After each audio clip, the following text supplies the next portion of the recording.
महात्म्य खंड का आपने श्रवण किया। भगवान शिव जी की जो पुराण है, शिव जी को बोध कराने वाली है, ब्रह्म के स्वरूप को बोध कराने वाली है, भगवान शिव जी के संबंध को बोध कराने वाली, भक्ति को बढ़ाने वाली, आनंद को प्रदान करने वाली, मोक्ष को प्रदान करने वाली श्री शिव महापुराण की कथा आपने श्रवण करी। इस पुराण की कथा के श्रवण से भूत प्रेत आदि की मुक्ति हो जाती है और जीवित व्यक्ति के दुखों की निवृत्ति होती है और भक्ति को बढ़ाने वाली होती है और मरने के पश्चात शिवलोक को भी देने वाली होती है और मोक्ष फल को भी देने वाली होती है। दोनों प्रकार के फल को देने वाली होती है। जिस व्यक्ति ने इसको श्रवण करके, शिव महापुराण को श्रवण करके, मनन करके, निध्यासन करके उसको ज्ञान की प्राप्ति हो जाती है और ज्ञान की प्राप्ति से मोक्ष की प्राप्ति होती है। एक श्रुति आती है, ऋते ज्ञानात्म मुक्ति ज्ञानादेतु कैवल्यम, एक श्रुति है। ज्ञान से ही मोक्ष फल की प्राप्ति होती है, बिना ज्ञान के मोक्ष फल की प्राप्ति नहीं होती। तो इस शिव महापुराण ज्ञान को प्रदान करने वाला है। तो जीव का क्या स्वरूप है, तो शिव का क्या स्वरूप है। जीव और शिव में कोई भेद है अथवा नहीं है, तो कहते हैं जीव और शिव में कोई भेद नहीं है। इस प्रकार से जिस किसी स्त्री ने अथवा पुरुष ने, बालक ने अथवा बालिका ने, अधिकारी ने इस प्रकार से चिंतन किया है, करता है, करती है, तो निश्चित रूप से उसको ज्ञान की प्राप्ति होती है। तो ज्ञान की प्राप्ति का अर्थ होता है आगे उसको मोक्ष फल की प्राप्ति। और यदि ज्ञान नहीं हो पाया तो इस पुराण के श्रवण करने से भक्ति बढ़ती है, भक्ति होती है और भक्ति के प्रभाव से उसको शिव जी की सानिध्य, शिव लोक की प्राप्ति होती है। शिव सारूप्य, शिव सामीप्य और सालोक्य, एक 4 प्रकार की मुक्ति होती है। सामीप्य, सालोक्य, सारूप्य और सायुज्य, एक 4 प्रकार की मुक्ति में।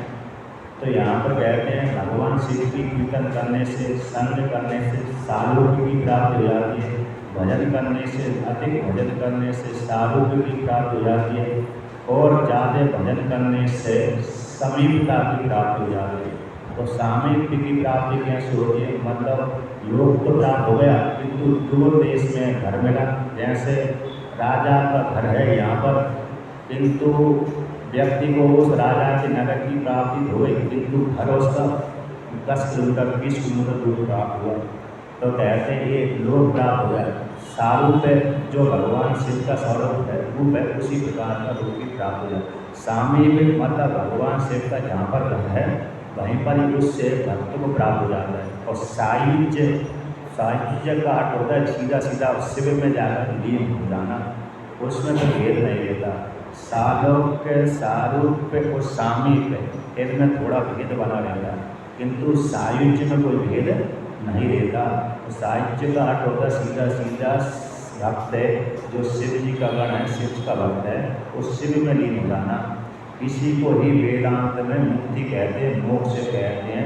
तो ज्ञान के द्वारा इसी मोक्ष फल की प्राप्ति हो जाती है, आकर उसको शिव सारूप्य, शिव सायुज्य की प्राप्ति हो जाती है। शिव और जीव एक ही हो जाते हैं। इसके विषय में तो कहते हैं ऐसे व्यक्ति का उत्क्रमण नहीं होता। श्रुति कहती है न तस्य प्राणा उत्क्रांति, ये श्वेतास्त्र उपनिषद की श्रुति है। तो जिस साधक ने ऐसा जान लिया कि मैं ब्रह्म ही हूँ, मैं शिव ही हूँ, तो फिर उसके प्राण उत्क्रमण नहीं करते।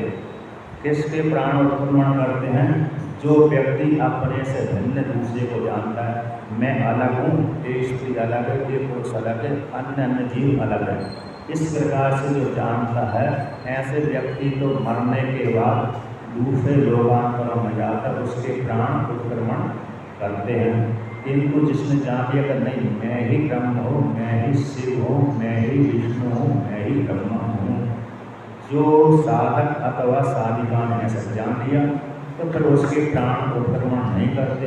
तो फिर उसके प्राण कहाँ पर जाते हैं?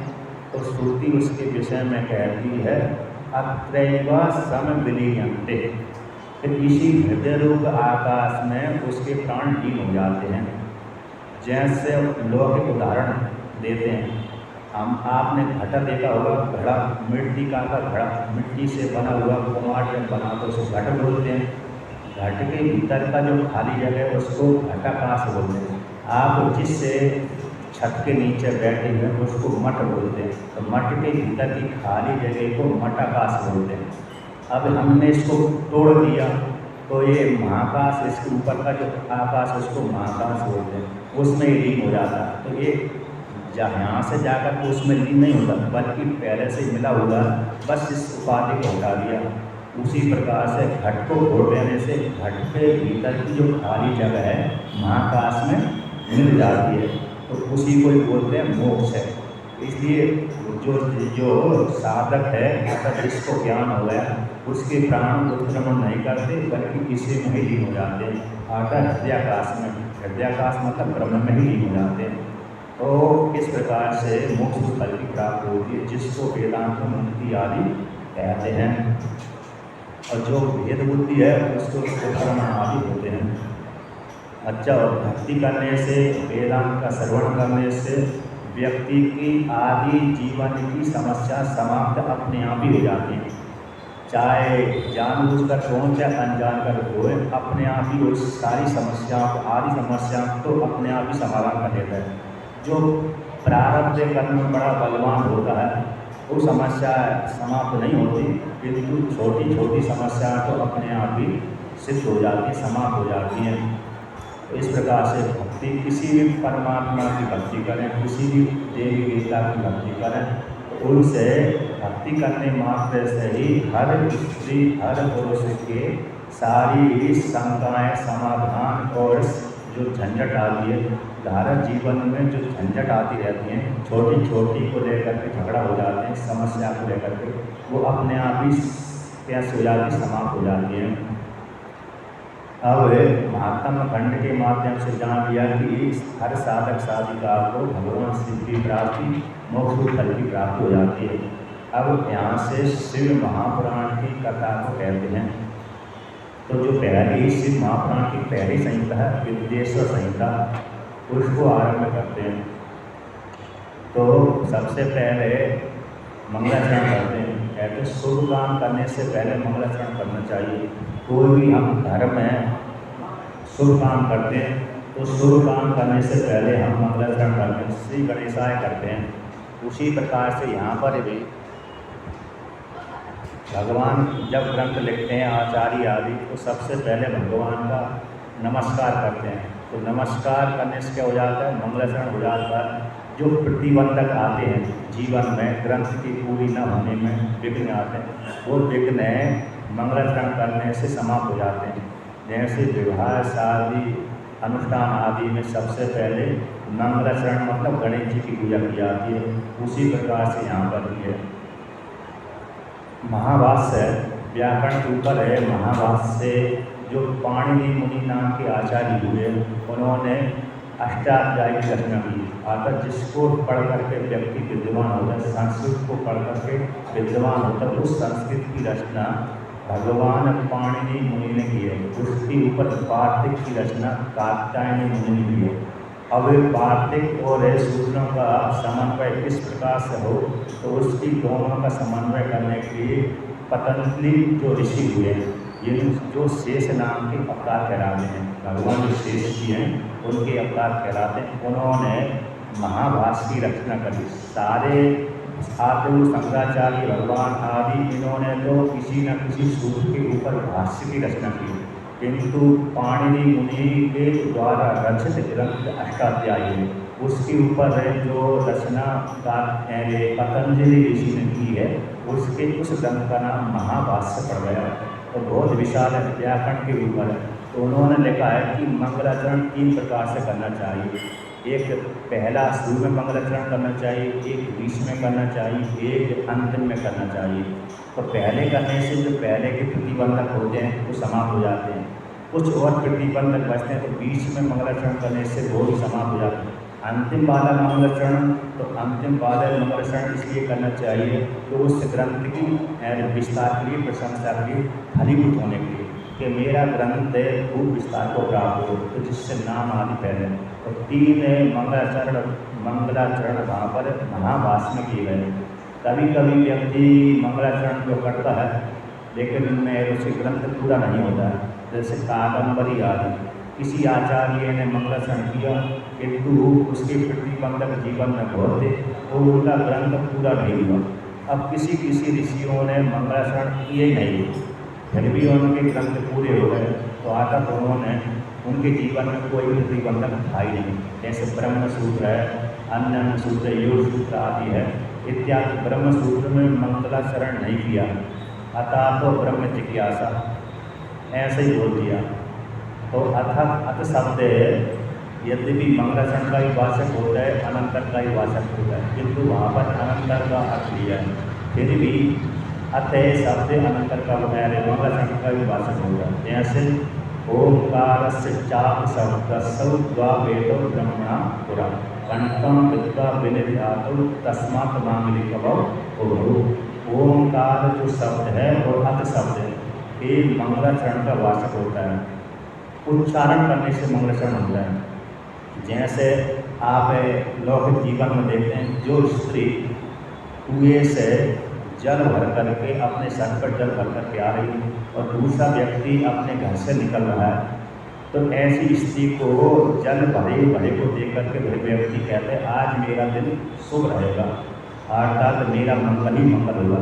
तो स्त्री को जल से भरा हुआ घर वाली स्त्री को देख करके, जल को देख करके उस व्यक्ति का मंगलाचरण होता है। यदि खाली भरा देख लिया तो थोड़ा ऐसा मन में शंका है, किंतु वो मंगलाचरण उसका शुरू हो जाता है कि यदि कुएं से भर कर स्त्री आ रही है और उसके माथे पे घट है, घट भी कैसा है, जल से पूर्ण है, तो ऐसी स्त्री को देख करके, घट को देख करके उसका मंगलाचरण हो जाता है, आकर उसका वो दिन शुभ जाता है, जिस उद्देश्य के लिए गया होगा वो उद्देश्य उसका पूरा हो जाता है। उसी प्रकार से यहाँ पर भी ओम शब्द उच्चारण करने से मंगलाचरण होता है, अत शब्द भी उच्चारण करने से, सुनने से मंगलाचरण होता है। लिखने से इतना भाग नहीं होता, लेकिन उच्चारण करने से ज़्यादा होता है। तो यहाँ पर भी मंगलाचरण किया है, भगवान शिव जी का मंगलाचरण करते हैं जिससे ग्रंथ का विस्तार हो और प्रतिबंधक समाप्त हो और ग्रंथ कैसा फलीभूत हो। आद्यन्ते मंगलमजाति समान भावम् आर्यं तमीशमजिरः मरमात्म्यदेवम् पंचाननं प्रबलकञ्च विनोदशीलम् संभावये मनसि संकरमं विकेशम्। तो यहाँ पर ग्रंथ का भगवान व्यास जी ने इस ग्रंथ की रचना करी। कहते हैं आदि और अंत में, सृष्टि के पहले भी परमात्मा शेष थे, सृष्टि के बाद भी परमात्मा शेष रहते हैं, अंत में बोले। और आदि और अंत के भगवान से कैसे, आदि में मंगल स्वरूप है, जब सृष्टि समाप्त हो जाती तब भी मंगल स्वरूप है। आदि में मंगल स्वरूप है, कल्याणकारी है, और बीच में भी कल्याणकारी और अंत में भी कल्याणकारी होते हैं। अजात समान भावम कहते सभी में व्याप्त रहते हैं, इनके जैसा कोई भी व्यक्ति समान वाला नहीं है, किंतु भगवान शिव भी कैसे नित्य रहते हैं, समान भावता सभी में समान रूप से रहते हैं, अतः इनके बराबर कोई दूसरा समान नहीं रहता। जैसे गीता में आपने सुना होगा, कहते हैं मेरे जैसा ही कोई नहीं है तो मेरे से ऊपर कौन हो सकता है। भगवान श्री कृष्ण कहते हैं मेरे जैसा ही दूसरा है नहीं है तो मेरे से बढ़कर तो और कौन हो सकता है। जैसे उन्होंने मनु शत्रुपा ने जब विष्णु भगवान की आराधना करी कि हे विष्णु भगवान ने दर्शन दिया तो कहा कि मेरी मन में कामना है कि आपके जैसा मेरे को पुत्र की प्राप्ति हुई। ऐसा विष्णु भगवान से वरदान की याचना करी तो विष्णु भगवान ने विचार किया मेरे जैसा मैं कहाँ को ढूंढूंगा, क्योंकि मेरे जैसा कोई दूसरा है ही नहीं है। तो सोचा दूसरा मेरे जैसा मेरे को मिल ही नहीं रहा तो मैं ही तुम्हारा पुत्र हो जाऊँगा। तो फिर भगवान ने, विष्णु ने मनु शत्रुपा को स्वयं ही पुत्र रूप में वरदान दे दिया कि मैं ही तुम्हारा पुत्र रूप में पैदा होगा। तो 3 जन्मों तक को दे दिया था, 3 जन्मों तक वो मनु शत्रुपा के पुत्र बने थे। तो इसी प्रकार से यहाँ पर शिव जी के समान दूसरा कोई नहीं है। ऐसे आर्य हैं, वैदिक हैं, ऐसे परमात्मा को कहते हैं कि सभी के ऊपर शासन करते हैं। जो भी जगत में पैदा होता है वो सभी के ऊपर शासन करने वाले अजर न जायती इति अजरा, जिसका जन्म नहीं होता उसको अजर अमर बोलते हैं, कहते हैं। और अजन्म बोलते हैं। अजर मतलब जर यानी जरा, जर का अर्थ होता है जरा। तो देवता आदि में जरापन नहीं होता, किंतु अजर कहलाते हैं, अमर नहीं कहलाते वो। तो कहते हैं आप ये शिव कैसे अजर भी हैं और अमर भी हैं। देवता, किंतु हमने सुना कि देवता तो अजर भी होते हैं, अमर भी होते हैं। आपने सुना होगा तो देवताओं को अजर अमर बोलते हैं। तो नहीं, देवता अमर नहीं होते, अजर तो होते हैं। आता उनके पास में बुढ़ापा नहीं आता। अरे उनकी जो आयु होती देव, जो भी यहाँ से मर करके व्यक्ति जाएगा उसकी आयु 16 वर्ष की, 17 वर्ष की, 18 वर्ष की जैसी अवस्था होती है। जो भी कोई मर करके जाता है वहाँ उनकी स्त्रियाँ, जो वहाँ पर रहने वाली स्त्रियाँ जो यहाँ से मर करके जाएंगी, पति पत्नी मर करके जाते हैं, तो उस स्त्री की आयु जैसे यहाँ पर विवाह होता है 5 साल की छोटी कन्या होती है, 5 साल बड़ा पुरुष होता है, उसी प्रकार से वहाँ पर भी स्वर्ग में वो जो पति पत्नी मरते गए उनकी आयु में 4 वर्ष, 3 वर्ष, 2 वर्ष का अंतर रहता है, ऐसी आयु रहती है। इसलिए वो स्त्री पुरुषों में भी यहाँ से मर करके जाने वाले व्यक्ति में जरा अवस्था नहीं आती, बल्कि जवानी रहती है। हाँ, इसके बाद फिर उनकी मृत्यु हो जाती है। आत्म मृत्यु कैसी होती है? उनका जो यहाँ से जिस शरीर को लेकर के उस लोक में गए, पुण्य को लेकर के उस शरीर में जो शरीर की प्राप्ति हुई, तो पुण्य के प्रभाव से, तो पुण्य के प्रभाव से हुआ था कि जल को लेकर के वहाँ पर गया था। तो व्यक्ति जब पुण्य भोगते भोगते भोगते उसके सारे पुण्य समाप्त होते हैं तो उसको फिर चिंता उत्पन्न होती है व्यक्ति को, जीव को, कि मेरे सारे पुण्य समाप्त हो गए, अब मेरे को इस देश में रहने का अवसर प्राप्त नहीं होगा। जैसे लौकिक उदाहरण आता है, आपने 1 लाख रुपये कमाए, तो कमा करके किसी होटल में चले गए, तो होटल में जाकर के जब तक आपके जेब में 1 लाख रुपये हैं तब तक तो आप उस होटल में खूब आनंद भोग सकते हैं। जैसे ही आपने देखा कि मात्र 1000 बचे हैं, उसी समय आपको चिंता होने लगती है, अब तो मेरे को जाना ही पड़ेगा, अब तो मेरे को जाना ही पड़ेगा। जो मैं आनंद हो रहा था अब वो आनंद मेरे को प्राप्त नहीं होगा, इसी चिंता से व्यक्ति दुखी हो जाता है। उसी प्रकार से वहाँ पर भी उसको चिंता हो जाती है, मेरे पुण्य समाप्त हो गए, मेरे पुण्य समाप्त हो गए। तो चिंतन करते करते करते उसका शरीर ही गल जाता है। जैसे लौकिक उदाहरण में व्यक्ति का चिंता करते करते करते उसका शरीर आधा हो जाता है, यानी जो मोटा हट्टा कट्टा था वो पतला हो जाता है। तो उसी प्रकार से वहाँ का तो शरीर पूरा गल जाता है। फिर गलने के पश्चात क्या हो जाता है? जलमय हो जाता है उसका शरीर, और जलमय हो जाने के पश्चात फिर बादल में टपक जाता है वहाँ से, और बादल में टपक जाता है। बादल के माध्यम से, वर्षा के माध्यम से पृथ्वी में जाता है, और पृथ्वी के माध्यम से वही जीव फिर किसी वृक्ष में चला जाता है, किसी पेड़ पौधे में चला जाता है, किसी धान गेहूँ चावल आदि में चला जाता है। वही उस बीज को ईश्वर की कृपा से जीव खाता है, मनुष्य खाता है। मनुष्य के बाद फिर वही जीव मनुष्य के शरीर में चला गया, मनुष्य के शरीर में जाकर वही जीव फिर स्त्री यानी माता के शरीर में चला जाता है। फिर माता के माध्यम से ऊपर बाहर आता है, फिर कर्म करता है, फिर मरकर तो ऊपर लोग जाते हैं, ऐसे चलता रहता है। किंतु वहाँ पर एक ही अरे अमर नहीं होता, जो गया है वहाँ पर स्वर्गलोक आदि में, ब्रह्मलोक आदि में, उसको नीचे टपकना ही पड़ता है। तो हम लोगों अमर संज्ञा क्यों की गई? उनकी अमर संज्ञा इसलिए की गई कि हमारी अपेक्षा उनकी आयु ज़्यादा होती है, उसी हेतु से उनको अमर कह देते हैं। जैसे चींटी की आयु 1 वर्ष की हो गई, हमारी आयु 100 वर्ष की हो गई, तो चींटी की अपेक्षा हम अमर हैं, क्योंकि वो 1 वर्ष में मर जाती है। ऐसे कीड़े मकोड़े हैं, 1 दिन की उनकी आयु होती है, तो 1 दिन की आयु वाले की अपेक्षा हम अजर और अमर हैं, है कि नहीं? क्योंकि हमारी आयु 100 वर्ष की है। जो कीड़े की, पतंगे आदि की आयु बरसात में पैदा होते हैं, इसलिए उनकी अपेक्षा हम अमर हैं। इसी प्रकार से हमारी अपेक्षा देवता अमर है, क्योंकि हमारी अपेक्षा उनकी आयु लंबी होती है, किंतु मरते ही नहीं है, ऐसी बात नहीं है, आकर उनकी मृत्यु होती है। तो किंतु परमात्मा शिव भी ऐसी है ना, शिव जी ऐसे नहीं है, वो तो अमर भी है और अजर भी है। माता पार्वती के विषय में आता है कि वो पार्वती नित्य यौवना कराती है, शिव जी के साथ रहती है और नित्य यौवन कराती है, कभी भी उनकी बूढ़ापन आदि नहीं आता। ऐसे आत्मस्वरूप परमात्मा है। पंचानन भगवान शिव जी कैसे 5 मुख वाले हैं।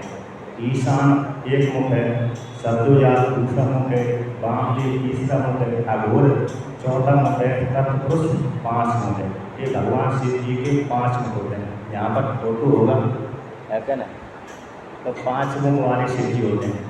आपने फोटो में देखा होगा 5 मुख वाले शिव जी, कभी 1 मुख वाले शिव जी। ज़्यादातर फोटो 1 मुख वाले बनाते हैं और सौम्य है, 5 मुख वाले थोड़ा सौम्य तो है लेकिन वो अच्छा ऐसा भी होता होगा, बारी बारी किसी को लग जाए, लेकिन कम फोटो बनाते हैं। किंतु 5 मुख वाले जो शिव जी बहुत सुंदर है। जब माता पार्वती के साथ विवाह हुआ था तब वो 5 मुख शिव थे। वो कहते हैं प्रबल पंच विनोद शीलम, भगवान शिव जी अपने 500 मुखों के माध्यम से, अथवा कहते हैं 5 जो उत्पत्ति स्थिति संगार निग्रह अनुग्रह, ये 5 प्रकार की शक्तियाँ होती हैं। इन 5 प्रकार की शक्ति को लेकर फिर जगत का सृजन करते हैं, पालन करते हैं, संगार करते हैं, निग्रह करते हैं, अनुग्रह करते हैं। ये भगवान शिव जी का विनोद है। विनोद को लेकर के भगवान शिव जी जैसे पिता अपने बालक के साथ आनंद पूर्वक खेलता है, उसके विनोद के लिए खेलता है, उसी प्रकार से यहाँ पर भी भगवान शिव जी आनंद के लिए खेलते हैं। उनका विलास मात्र है, विनोद मात्र है। आद्य गुरु शंकराचार्य भगवान ने शिवानंद लहरी में एक श्लोक लिखा है, क्रीडाकम सृजसी प्रपंचमखिलम क्रीडा मृगास्ते जनः। ये श्लोक है। तो भगवान शिव जी ने ये जगत क्यों निर्माण किया? खेलने के लिए, खेलने के लिए। और खेलने में जैसे राजा शिकार खेलने के लिए मंत्री आदि को, सैनिक आदि को लेने के लिए को खेलने के जंगल हो जाता है, तो वहाँ पर उसके शौक को मिटाने के लिए निर्दयी होते हैं, मृगों का शिकार करता है। उसी प्रकार से ईश्वर ने सृष्टि रची, उसकी मृग कौन हो गए? तो हम जीव हो गए। हम जीवों को अपने कर्म के अनुसार सुख देता है, दुख देता है, कर्म से प्रेरित होता है। तो ईश्वर ने खेल के लिए जगत का निर्माण किया। श्वेतास्त्र उपनिषद में पंचदशी में वहाँ पर ईश्वर के विषय में आया। कुछ बातें कहते हैं खेल के लिए, कुछ बातें कहते हैं कि सृष्टि स्वभाव से उत्पन्न हुई, और कुछ कहते हैं नहीं ईश्वर है, ईश्वर ने सृष्टि करता है इत्यादि। तो वहाँ पर निर्णय आया है कि देवस्य एष स्वभाव आत्मकामस्य कैस्य, ये देवता का स्वभाव है। ये वेदांत का सिद्धांत है। मांडूकारिका में मांडूकारिका पंचदशी में वो श्वेतास्त्र उपनिषद में ये सिद्धांत आया है कि देवस्य एष स्वभाव आत्मकामस्य कैस्य, देव का स्वभाव है। जैसे स्वभाव से हमारी श्वास आती है जाती है, उसी प्रकार से परमात्मा का स्वभाव है। और सृष्टि करता है, संगार करता है, संगार करता है, सृष्टि करता है। जैसे आप भी घर में बैठे बैठे क्या करोगे? कभी घूमने भी जाते हैं, अकेला तो बैठ नहीं सकते, है कि नहीं? तो आपका भी स्वभाव है। उसी प्रकार से परमात्मा का भी स्वभाव सृष्टि करना, संगार करना, संगार करना, सृष्टि करना। किंतु इच्छा से होकर के नहीं करता, आत्म काम है। किंतु हमारी इच्छा रहती है कि हम उसको देखने के लिए, उसको देखने के लिए, किंतु ईश्वर में कोई इच्छा नहीं रहती। तो ऐसा जो परमात्मा शिव है, उसने अपने आनंद के लिए ही उसका विलास मात्र ही सृष्टि है। ऐसे जो शिव जी हैं, वो शिव जी कहते हैं उन शिव जी को जो अंबिका के पति हैं, माता पार्वती के पति हैं। ऐसे पति को मैं प्रणाम करता हूँ, आता भगवान शिव को मैं प्रणाम करता हूँ। इस प्रकार से यहाँ पर वर्णन किया। अब ये कथा को लेकर कहते हैं कि धर्म क्षेत्रे महाक्षेत्रे गंगा कालिंदी संगमे प्रयागे परमे पुण्य ब्रह्मलोकस्य वर्तमान। कहते हैं कि कथा कहाँ चल रही है? शिव महापुराण की। तो शिव महापुराण की कथा प्रयागराज तीर्थ में चल रही है। किसी काल विशेष में बहुत से ऋषियों ने एकत्रित होकर के 1000 वर्ष तक चलने वाला यज्ञ का आयोजन किया। तो 1000 वर्ष तक का संकल्प ले लिया, तो वहाँ पर रह करके वो यज्ञ करने लगे। तो यज्ञ करते करते उसी काल में सूर्य जी ने सुना कि अरे यज्ञ ऋषि मुनि 1000 वर्ष तक के अनुष्ठान लेकर के यज्ञ कर रहे हैं। तो उस यज्ञ को देखने की इच्छा से सूर्य जी अचानक ही घूमते घूमते वहाँ पर पहुँच गए। जैसे सूर्य जी आए तो सूर्य जी को देख करके उन शौनक आदि ऋषियों ने कहा, अहो भाग्य हमारा, जो हमारे पुण्य ऐसे भाग हुए जिसको हमारे जो पुण्य है वो फल देने के लिए उन्मुख हो गए। हमारे भाग्य के प्रभाव से आप हमको दर्शन देने के लिए आ गए, इसलिए हमारा कल्याण हो गया आपको दर्शन करके। क्योंकि आप विद्वान हैं, विद्वान को दर्शन करने से जो अज्ञानी व्यक्ति का कल्याण हो जाता है, उसी प्रकार से हमारा कल्याण हो गया। आप बड़े पूजनीय हैं, व्यास जी के शिष्य हैं और व्यास जी के जैसे ही विद्वान सर्वज्ञ हैं, इसलिए आप बहुत ही अच्छी समय पर आए। हमारे जो मन में शंका थी उसको आप समाधान करेंगे, कर दीजिए। इस प्रकार से उनका स्वागत सत्कार किया, पर एक आसन पर बिठा दिया। कहते हैं जो महाक्षेत्र है, धर्म क्षेत्र महाक्षेत्र, ये धर्म क्षेत्र महाक्षेत्र भी है, धर्म का क्षेत्र प्रयागराज, गंगा और यमुना का संगम, ये धार्मिक क्षेत्र भी है, महाक्षेत्र है। और कैसा है तो ब्रह्म लोक मार्ग को देने वाला है, वहाँ पर मर के व्यक्ति ब्रह्म लोक में चला जाता है। ऐसे धर्म क्षेत्र कुरुक्षेत्र है, तो कुरुक्षेत्र भी धर्म का क्षेत्र है, क्योंकि वहाँ पर धार्मिक आदि अनुष्ठान बहुत होते रहते हैं। उसी प्रकार से प्रयागराज भी धार्मिक क्षेत्र है, महाक्षेत्र है। तो ऐसे उस प्रयागराज में ऋषि मुनि 1000 वर्ष तक यज्ञ कर रहे थे। उसी में सूर्य जी पहुँचे। सूर्य जी को देख कर तो उन्होंने प्रणाम किया, कथा के लिए प्रार्थना करी। तो भगवान सूर्य जी ने भी कहा, मैं आपकी कथा को आपके लिए मैं शिव महापुराण की कथा को मैं कहता हूँ। तो मेरा भी जो भाग्य बड़ा अच्छा है, मैंने आप लोगों के पुण्य के प्रभाव से मेरे को भी कथा कहने के अवसर की प्राप्ति होगी। और मेरा भी कैसा होगा, मन भगवान की ओर खिंच गया है। तो भगवान की प्रति अनुभव रखने वाला हूँ और भगवान ने ही मेरे ऊपर कृपा कर दी। अर्थात प्रश्न के माध्यम से उत्तर मेरे को देना पड़ेगा, तो भगवान ने शिव की प्रति और मेरी निष्ठा बढ़ जाएगी, श्रद्धा और बढ़ जाएगी, और भगवान का जो ज्ञान है मेरे हृदय में हृदयंगम हो जाएगा। इसलिए मेरा भी अहोभाग है जो आप जैसे ऋषियों के दर्शन मेरे हुए, और आप के दर्शन करके मैं भी कृतार्थ हो गया, यानी कप्तान कृतार्थ हो गया इत्यादि। इस प्रकार से सूर्य जी ने भी उन ऋषियों को प्रणाम आदि किया, स्वागत सत्कार किया, क्योंकि वो ऋषि भी बड़े विद्वान थे। किंतु ऋषियों ने प्रश्न क्यों किया, ऋषि तो विद्वान थे, लौकिक कलयुग के मनुष्यों को टालने के लिए प्रश्न करते थे। यद्यपि वो सारे ऋषि जान पाते, विद्वान थे, ब्रह्म ज्ञानी थे, किंतु फिर भी उन्होंने कलयुग के मनुष्यों को किस प्रकार से कल्याण हो, इस हेतु से वो प्रश्न करते थे। इसलिए 18 पुराणों की कथा सूर्य जी ने शौनक आदि ऋषि को सुनाई, और शौनक आदि ऋषियों ने प्रश्न किया। इसके लिए किया कलयुग के मनुष्यों को मुक्ति दिलाने के लिए प्रश्न किया। तो उसी प्रसंग में आगे चलती हुई तो कहते हैं, भगवान शिव जी को लेकर कहते हैं, किसी काल विशेष में जैसे ही आरंभ किया, तो कथा आरंभ करने के पश्चात भक्ति का वर्णन किया, अनुष्ठान का वर्णन किया, शिव की प्राप्ति किस प्रकार से हो ऐसा वर्णन किया। तो उसी में कि भगवान ने शिष्यों ने प्रश्न किया कि भगवान शिव जी के दो प्रकार से पूजा होती है, एक निर्गुण रूप से पूजा होती है, एक सगुण रूप से पूजा होती है। इसका कारण क्या है, क्यों अन्य देवता की पूजा एक ही प्रकार से होती है, अन्य देव और शिव जी की दो प्रकार से पूजा होती है, सगुण रूप से भी होती है, निर्गुण रूप से भी होती है।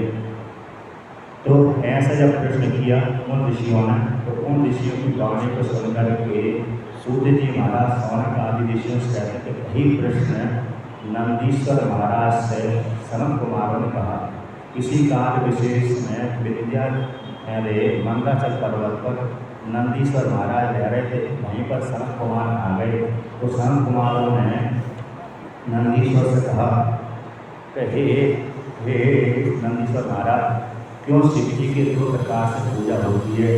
मेरे को संशय है, आप इसको उत्तर दीजिए। और सारे देवताओं की एक ही प्रकार से पूजा क्यों होती है? तो ऐसा वर्णन किया।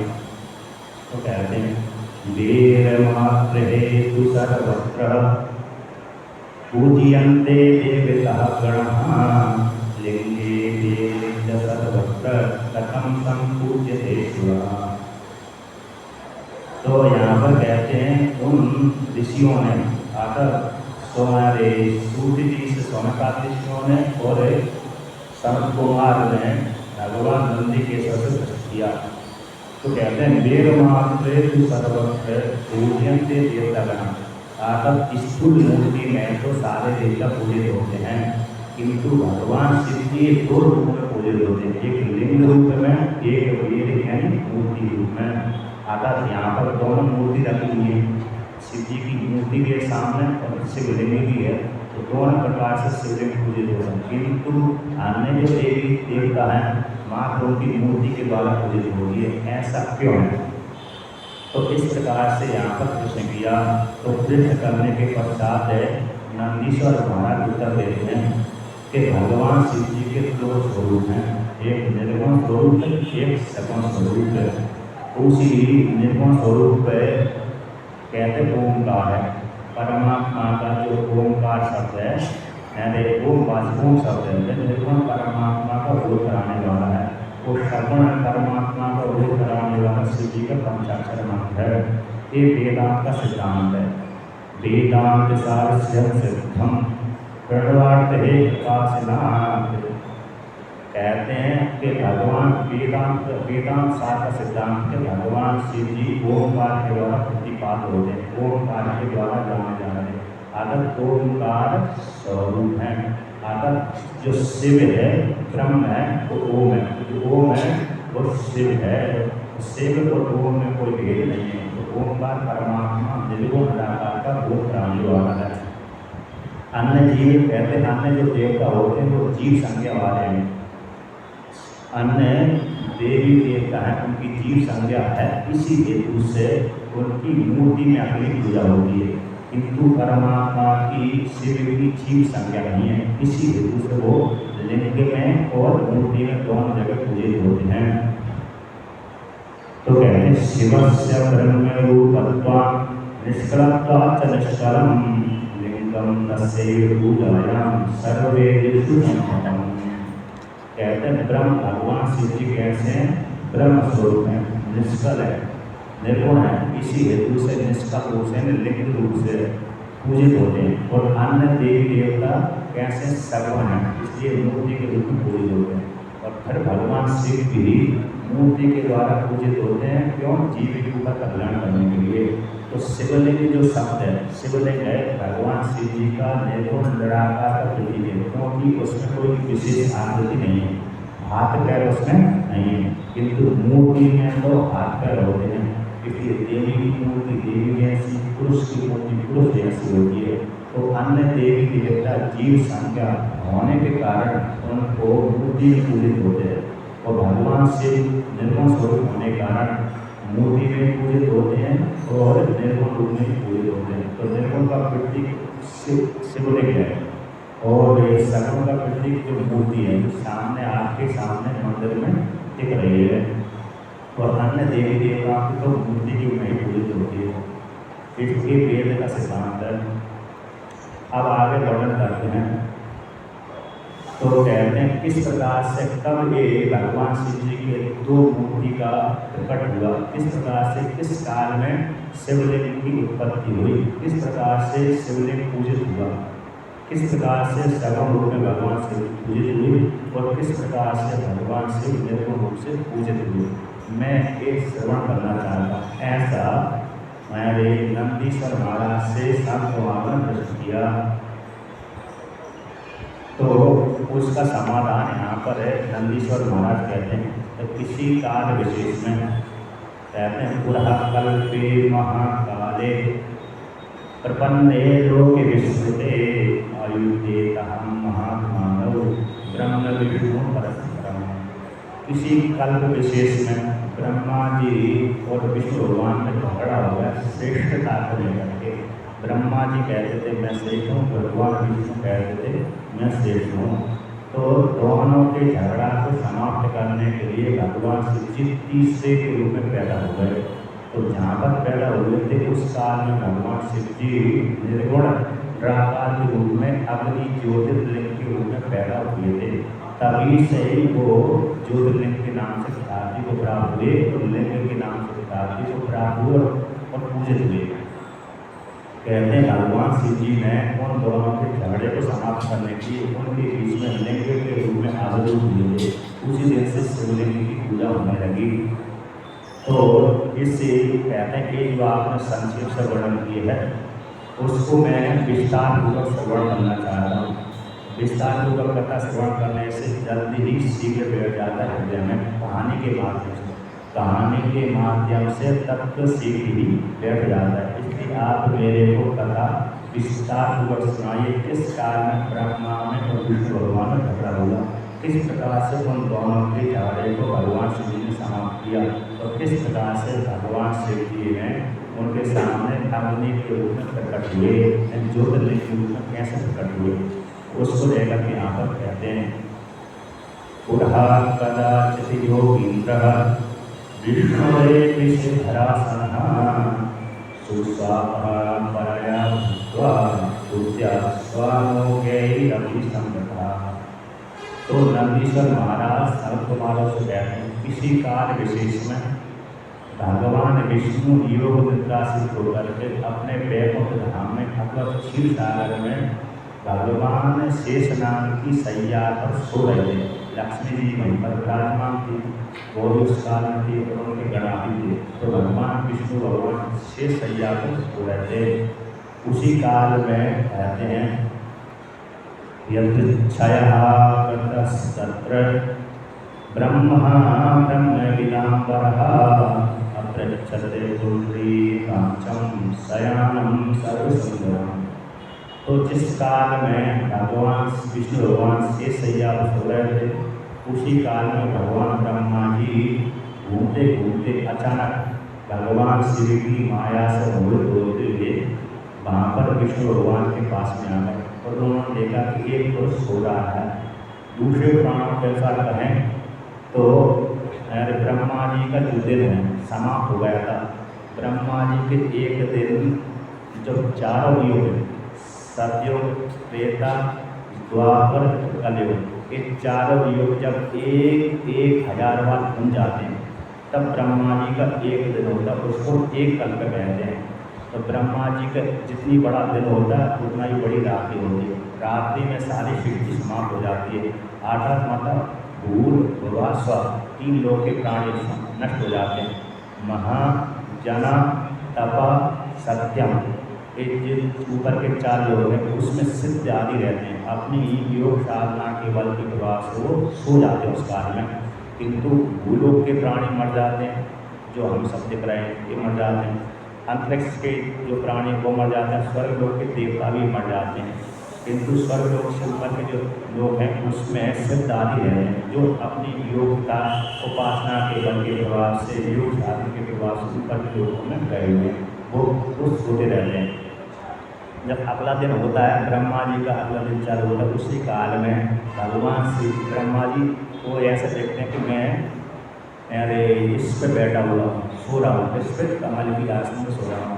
तो सोकर को उठते ही भ्रांति उनको पैदा हो गई। भगवान शिव जी की माया से होकर उनको भ्रांति हो गई। तो कहने लगे कि मैं कहाँ सो रहा हूँ, मैं किससे उत्पन्न हुआ हूँ और मेरा कारण कौन है। तो ऐसे अपने कारण को देखने के लिए वो विचार करता है और कहा एक कमल कहाँ से उत्पन्न हुआ है।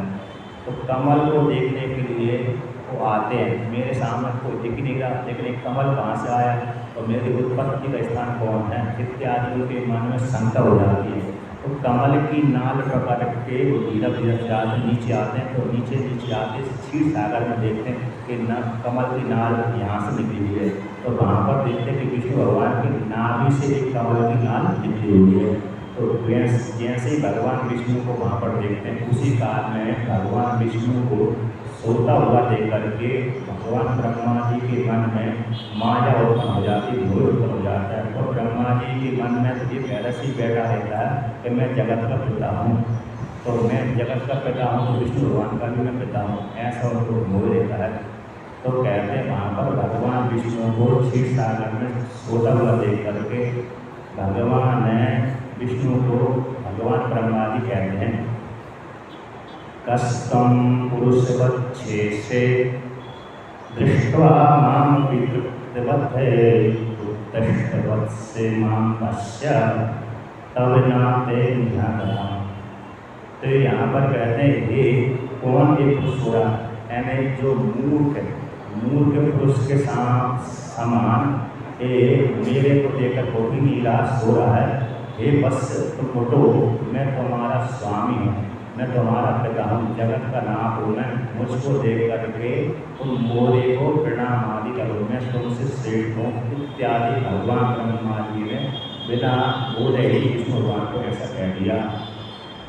तो कहने के पश्चात भगवान विष्णु ने सुना कि ब्रह्मा जी आए हुए हैं, नींद खुल गई।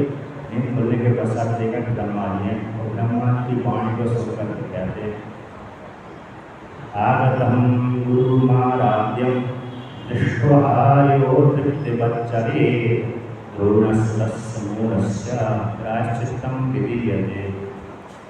एक और विशेष बात है कि जो अपने से श्रेष्ठ व्यक्ति आता है तो उसको स्वागत सत्कार करना चाहिए, उठ करके स्वागत सत्कार करना चाहिए। जैसे सूर्य भगवान हम सबसे श्रेष्ठ हैं, तो सूर्य भगवान हमारे पास में प्रतिदिन आते हैं, तो सूर्य भगवान जब प्रतिदिन हमारे पास में आते हैं तो उनकी स्वागत सत्कार हमको करना चाहिए। अर्थात उस काल में हमको सोते नहीं रहना चाहिए, यदि सोते रहेंगे तो दोष लगेगा।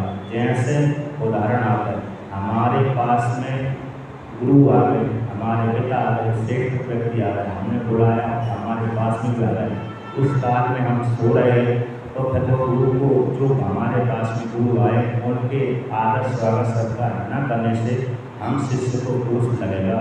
अगर हम सोते ही रहे तो गुरु आकर के चले गए तो फिर क्या हो जाएगा, हमको दोष की प्राप्ति हो जाएगी। इसलिए तो उससे गुरु के आने से पहले खूब जाना चाहिए। उसी प्रकार से सूर्य भगवान के आने से पहले उठ जाना चाहिए, उठ करके स्नान आदि कर लेना चाहिए, स्नान आदि करके पूजा पाठ के बाद अन्य कार्य करना चाहिए।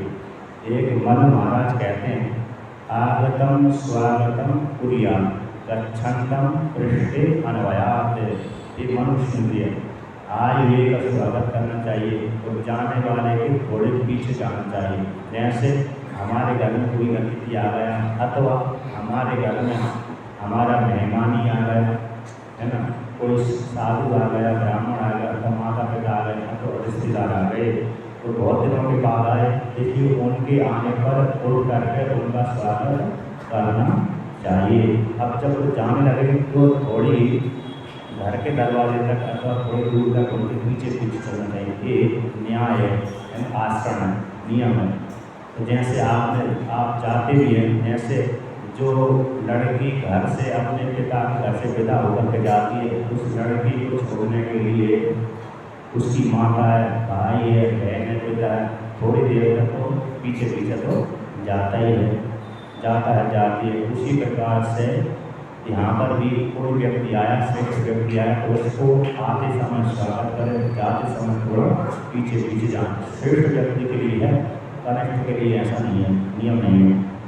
तो आगतम स्वागतम कुर्यात् गच्छन्तम पृष्ठे अन्वयात्। उसी प्रकार से यहाँ पर कहते हैं आगतम गुरु आराध्य, जो आए हुए गुरु को देख करके मूल व्यक्ति के समान सोता रहता है, ऐसे व्यक्ति गुरु द्रोही कहलाता है। उसके लिए प्रायश्चित का विधान है। अगर प्रायश्चित के उसको प्रणाम करें, स्वागत सत्कार करें। तो तुम विष्णु भगवान मुझ गुरु को देख करके अभी सो गए हो, इसलिए तुमको प्रायश्चित करना चाहिए और मेरी स्वागत सेवा सत्कार करना चाहिए, ऐसा भगवान ब्रह्मा जी ने कह दिया। भगवान ब्रह्मा जी की वाणी को सुनकर के विष्णु भगवान को क्रोध तो आया और किंतु क्रोध आने के पश्चात उन्होंने अपने क्रोध को मन में दबा दिया और मीठी मीठी वाणी से कहने लगे, हे वत्स, तुम्हारा कल्याण है, तुम्हारा स्वागत है, आओ मेरी इस आसन पे बैठ जाओ, मेरी पीठ पे बैठ जाओ, अर्थात जो शेष सैया है उस पर बैठ जाओ। ऐसा भगवान विष्णु ने ब्रह्मा जी से बोल दिया। वत्स का प्रयोग कर दिया और वत्स शब्द पुत्र में और शिष्य में प्रयोग करते हैं, अपने से छोटे में प्रयोग करते हैं। ये वत्स पृष्ठ यहाँ पर तो भगवान ब्रह्मा जी जैसे वत्स सुना कि मेरे पुत्र अथवा शिष्य बनाना तो क्रोध आता है, मैं तो जगत का पिता हूँ और तुम सबका पालन करने वाला, सबको उत्पत्ति करने वाला, तो मेरे कोई कष्ट बोल रहे तो तुम्हारी बुद्धि खराब हो गई है। तो वत्स विष्णु महामानम आगतम काल वेगतः पिता हमस्य जगता बाता जातव वत्स का। ब्रह्मा जी कहते हैं, हे वत्स, हे विष्णु, तुमको लगता है तुमको भयंकर अभिमान उत्पन्न हो गया, काल वेग से, काल की योग से तुमको भयंकर अभिमान उत्पन्न हो गया है। मैं तो जगत का पिता हूँ, इसलिए तुम्हारा पालन करने वाला हूँ। तुमको व्यर्थ में अभिमान नहीं करना चाहिए कि मैं छोटा हूँ तो तुम बड़े हो, ऐसा अभिमान नहीं करना चाहिए। अतः मैं विष्णु बड़ा हूँ और ब्रह्मा जी छोटे, ऐसा अभिमान विष्णु भगवान को नहीं करना चाहिए। ऐसा ब्रह्मा जी ने कहा कि तुमको काल योग से कैसा हो गया, अभिमान आ गया, इसलिए मैं तुमको दंड दूंगा। तो यहाँ पर वर्णन करते हैं, विष्णु भगवान ने जैसी ब्रह्मा जी की वाणी सुना कि मैं जगत का पिता हूँ, इसको सुनकर के ब्रह्मा जी की वाणी सुनकर के विष्णु भगवान कहने लगे, मस्तम जगदम वत्स मनुष्य तुम ही छोड़ भक्ते मन्ना भी कमला जाता पुत्रस्वम भाष से कहा। भगवान विष्णु कहते हैं कि हे ब्रह्मा जी, तुम तो मनुष्य हो। ब्रह्मा जी की मनुष्य संज्ञा हुई क्योंकि पृथ्वी में गई शरीर ये श्रुति आती है। आता सबसे पहले ब्रह्मा जी हिरण्यगर्भ के रूप में पैदा हुए थे, ऐसे शरीर को धारण करने वाले उनसे ब्रह्मा जी की मानव संज्ञा हुई थी। तो यहाँ पर कहते हैं तुम मनुष्य भाव को प्राप्त हुए, तो चोर किस कहते, मनुष्य तुम चोर बनो, चोर के जैसे, जैसे मनुष्य जन्म में चोर व्यक्ति है, दूसरे की संपत्ति को अपनी बना लेता है। हमने चोरी करी, दूसरे व्यक्ति की चोरी कर ली, उस चोरी की हुई वस्तु है, उस वस्तु को हम क्या बोल देते हैं कि मेरी है। उसी प्रकार की तुम बोल रहे हो कि मैं श्रेष्ठ हूँ, जगत का पिता हूँ, जबकि तुमको स्पष्ट ज्ञान है कि देखो जिस कमल से तुम उत्पन्न हुए वो कमल मेरे से उत्पन्न हुआ है। तो मेरे से जब कमल उत्पन्न हुआ तो तुम मेरे पिता कैसे हो सकते, बल्कि तुम तो मेरे पुत्र हुए। मन अभिन्न कमला चाहता, मुझसे अभिन्न, मेरे से अभिन्न जो कमल है, क्योंकि मेरी नाभि से कमल उत्पन्न हुआ है, तो कमल से उत्पत्ति तुम्हारी हुई है। कमल जा, ब्रह्मा जी का नाम है कमल जा, आकर कमल से उत्पन्न हुए। तो कमल किससे उत्पन्न हुआ, भगवान विष्णु की नाभि से। इसलिए भगवान विष्णु की नाभि से उत्पन्न होने के कारण ब्रह्मा जी विष्णु भगवान के पुत्र कहलाए। अब बुद्ध ही पिता कैसे बन सकता है। इस प्रकार से भगवान विष्णु ने कहा तुम झूठा ही बकबक कर रहे हो, बकबक है, झूठ बोल रहे हैं, चोर के समान बोल रहे हो, व्यर्थ बोल रहे हो, मूर्ख के समान बात कर रहे हो। ऐसे जब ब्रह्मा जी से विष्णु भगवान ने कह दिया तो ब्रह्मा जी को चैन नहीं हुआ। अहम एक परो न त्वम अहम प्रभु परस्परम हंतु कामो चक्रतु समरतोद्यमम्। तो ब्रह्मा जी कहते हैं मैं श्रेष्ठ हूँ, भगवान विष्णु कहते हैं मैं श्रेष्ठ हूँ। तो एक दोनों में कोई भी निर्णय नहीं कर पाया। तब जब एक दोनों श्रेष्ठ के चक्कर में आपस में झगड़ा करने लगे और झगड़ा करते करते इतने झगड़े उतार हुए, एक दूसरे को मारने लगे। कहते हम तुम कहो, हम तुम बोलते मारने की इच्छा, अब दूसरे को नष्ट करने की इच्छा करने लगे, तो युद्ध करने लगे। तो भयंकर युद्ध हो गया। आता पहले तो धक्का से हुआ, 10 अस्त्र शस्त्रों से हुआ। तो यहाँ पर वर्णन करते हैं कि इतना भयंकर युद्ध चल गया भगवान विष्णु में और भगवान शिव जी में कि कोई एक अस्त्र चलाता था, दूसरा अस्त्र काटता था, दूसरा अस्त्र चलाता था, एक काटते, तलवार से, गदा से, धनुष से युद्ध होने लगा। तो भयंकर युद्ध को सारे देवता भी देखने लगे। वो देवता भी देखते देखते आश्चर्य पड़ गए कैसे ब्रह्मा जी और विष्णु भगवान आपस में झगड़ा कर रहे हैं। तो सारे देवता तो डर के मारे भगवान शिव जी के रूप चले गए, वहाँ से प्रार्थना करी। तो भगवान शिव जी भी उनकी प्रार्थना को सुन करके आकाश में स्वर्ग में शिवलोक से वहाँ पर आकाश में आ गए जहाँ पर युद्ध चल रहा था। उसी काल में भगवान ने विष्णु ने और भगवान ब्रह्मा जी ने भगवान शिव जी के दो अस्त्र हैं, माहेश्वर अस्त्र और पाशुपत नाम का अस्त्र, एक दूसरे ने एक दूसरे के ऊपर मारने के लिए छोड़ रहे थे। तो जैसे ही आह्वान किया इन अस्त्रों को, उन अस्त्रों से आग निकलने लगी। तो जैसी आग निकली तो उस आग से 3 लोग मानो जलने से लगे। भगवान शिव जी जब संहार करते हैं तो उस काल में पाशुपत नाम का जो अस्त्र उसको छोड़ते हैं। तो उसको छोड़ते ही पूरी सृष्टि समाप्त हो जाती है। भगवान शिव जी संहार तभी करते हैं जब ब्रह्मा जी की पूरी आयु समाप्त हो जाती है। अतः ब्रह्मा जी की 100 वर्ष की आयु होती है और 100 वर्ष की आयु में तो हम तो करोड़ों बार, अरबों खरबों बार भी पैदा हो जाएंगे।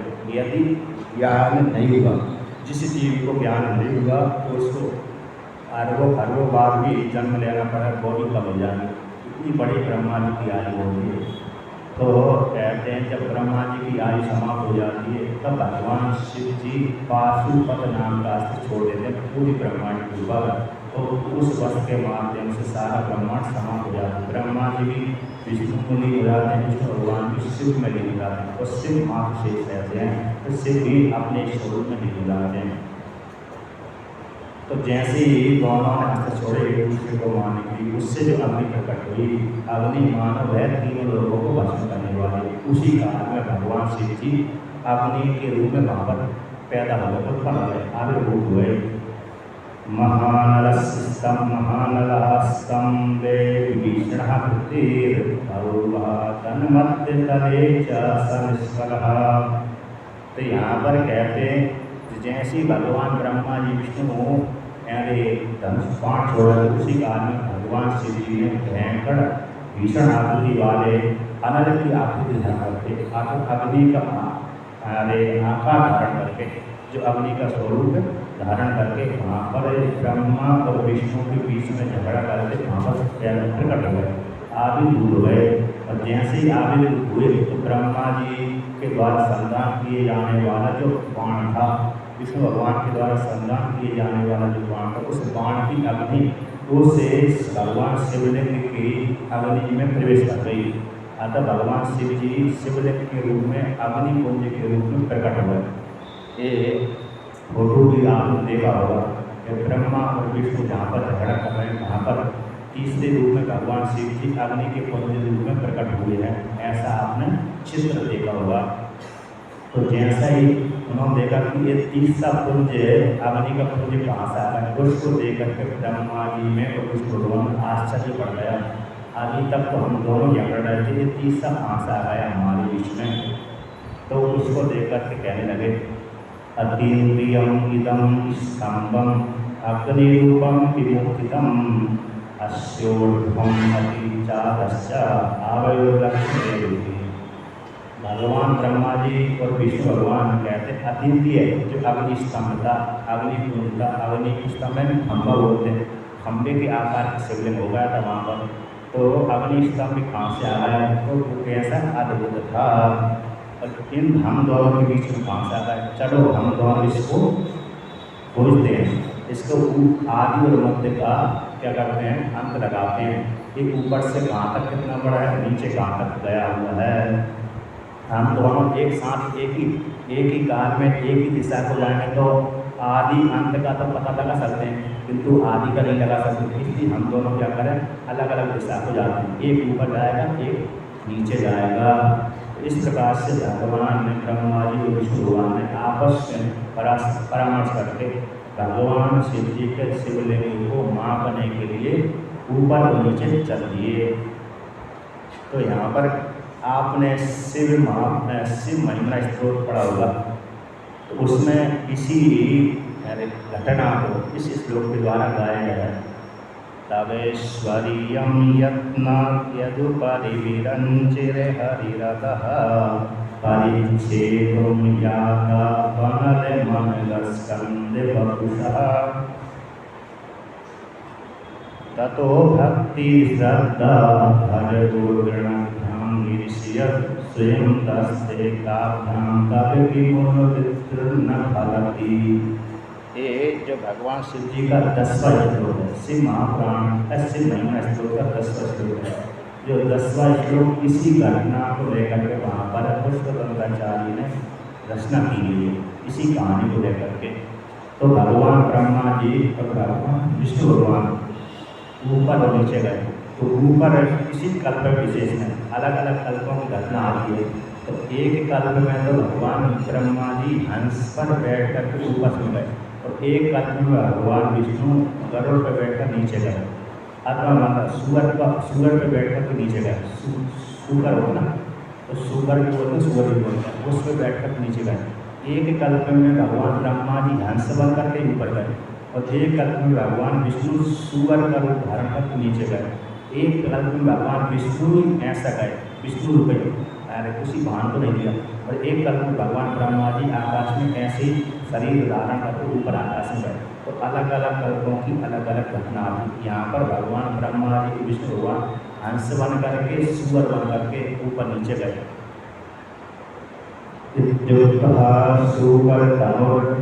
विष्णुस्तस्यादिनी हेवान् तथा ब्रह्मा तनुसितरंगम दीक्षितम यौ। कहते हैं दोनों निर्णय करके भगवान विष्णु को सूकर धारण करके नीचे चले गए। तो भगवान ब्रह्मा जी हंस बन करके ऊपर चले गए। तो जब भगवान विष्णु को पहले कहते हैं, भगवान विष्णु नीचे जाते जाते जाते जमीन खोदते खोदते सुअर देखा होगा आपने, सुअर तो हमेशा जमीन खोदते ही रहता है। एक जंगली सुअर होता है, एक ग्रामीण वाला शहरी सुअर होता है। तो जो जंगली सुअर आपने देखा वो हमेशा गड्ढा खोदते ही रहता है। उसी प्रकार से भगवान विष्णु गड्ढा खोदते खोदते नीचे जाए। नीचे जैसे जैसे जाते थे उस शिवलिंग का पता ही नहीं लगा है तो आदि कहाँ से आया, इसका छोर कहाँ से उत्पन्न हुआ, देख नहीं पाए। जब नहीं पाए तो थक गए थे, जहाँ पर झगड़ा कर रहे थे भगवान विष्णु वहीं पर लौट करके आ गए। अब ब्रह्मा जी ऊपर जा रहे थे, तो ऊपर जाते जाते जाते वो भी थक गए। तो संयोग से ऊपर से एक केतकी नाम का वृक्ष है, फूल है, पुष्प है। भगवान शिव जी ने जब भगवान ब्रह्मा विष्णु को झगड़ते हुए देखा, झगड़ने के कारण भगवान शिव जी के मन में एक हंसी पैदा हो गई। हंसी पैदा होने से व्यक्ति हल जाता है। उसी प्रकार शिव जी भी हंसने के कारण थोड़ा उनका शरीर हल गया, यानी सिर हिल गया। तो सिर हिलने मात्र से ही और केतकी नामक भगवान शिव जी के अंग पर लगा हुआ था, वहाँ से चित हो गया। और चित होते होते लाखों वर्ष व्यतीत हो गया, कई वर्ष व्यतीत हो गया। तब तक वो गिर ही रहा था, व्यक्ति हुए भी हजारों वर्ष व्यतीत होते हुए भी वो कुंभ आया नहीं, अतः नवी नहीं बना रहा। तो उस केतकी फूल को भगवान ब्रह्मा जी ने आकाश मार्ग में ही देखा। उसको पूछा कि तुम कहाँ से आ रहे हो? तो मैं तो शिव जी के बीच से आ रहा हूँ, लेकिन मेरे इसका अंत कहाँ है कि तुम इसको खोजने की आशा ही मत करना, इसका अंत है ही नहीं है, इसलिए लौट चलो। तो वो ऐसे जब लौटने की बोल दिया तो फिर ब्रह्मा जी ने उनको प्रलोभन दे दिया, रिश्वत दे दिया। तो मेरा एक काम करो, मैं तुम्हारा मित्र बनता हूँ, मैं तुमको प्रणाम करता हूँ। तो प्रणाम भी दिया और अपने लिए एक वो बना लिया साहूकार। जैसे किसी से धन, यदि एक व्यक्ति दूसरे व्यक्ति को धन देना चाहता है तो देने वाला व्यक्ति कहता है तीसरा व्यक्ति साहूकार होना चाहिए। यदि तीसरा व्यक्ति नहीं है तो फिर वो धन नहीं देगा। यदि लेने वाला व्यक्ति बदल गया तो फिर मेरा धन तो चला ही जाएगा। इसलिए तीसरे वाले व्यक्ति को साहूकार बना करके, प्रतिनिधि बना करके, निमित्त बना करके अन्य वाले व्यक्ति को धन दे देता है, ऋण दे देता है। यदि सामने वाले ने नहीं दिया ऋण तो ये जिसने जमानत दी है, प्रतिभूति जमानत देने वाला, उससे मैं ले लूँगा। उसी प्रकार से जहाँ पर दो झगड़ा कर रहे हैं, वहाँ पर निर्णय वाला तीसरा नहीं है तो झगड़ा का कोई अंत नहीं हो सकता। इसलिए तुम मेरे साहूकार बन जाइए। तो केतकी से कहा ऐसा विचार न कर। केतकी ने भी अरे स्वीकार कर ले, ठीक है मैं तुम्हारा पक्ष ले लूँगा और बोल दूँगा कि हाँ ब्रह्मा जी ने इस शिवलिंग का अंत जान लिया।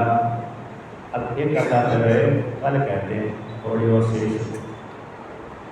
ओम